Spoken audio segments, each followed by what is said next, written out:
તરફ મહેસાણા જિલ્લામાં પણ વહેલી સવારથી જ ગાઢ ધુમ્મસ છે। આકાશમાં કાળા ડિબાંગ વાદળો સાથે ગાઢ ધુમ્મસની ચાદર જોવા મળી છે। વાતાવરણમાં પલટાથી રવિ પાકમાં રોગચાળાની ભીતિ છે। તો મહેસાણા જિલ્લાની અંદર પણ વાતાવરણમાં પલટો આવ્યો છે। વહેલી સવારથી જ ધુમ્મસભર્યું વાતાવરણ। તો આ તરફ ઉત્તર ગુજરાતના જિલ્લાઓમાં પણ ગાઢ ધુમ્મસની ચાદર છવાઈ છે। બનાસકાંઠા જિલ્લા સહિત ઉત્તર ગુજરાતમાં ગાઢ ધુમ્મસ જોવા મળી રહ્યું છે।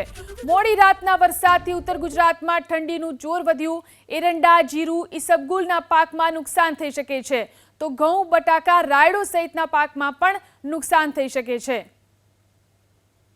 તો બનાસકાંઠાની અંદર જે રીતે જોવા મળી રહ્યું છે, ઉત્તર ગુજરાતના અનેક વિસ્તારોમાં આ રીતે ધુમ્મસની ચાદર સવારથી જ જોવા મળી રહી છે। ગઈકાલે જે રીતે વરસાદ વરસ્યો ને ત્યારબાદ આજે બનાસકાંઠા સહિત ઉત્તર ગુજરાતમાં ગાઢ ધુમ્મસ સવારથી જોવા મળી રહી છે।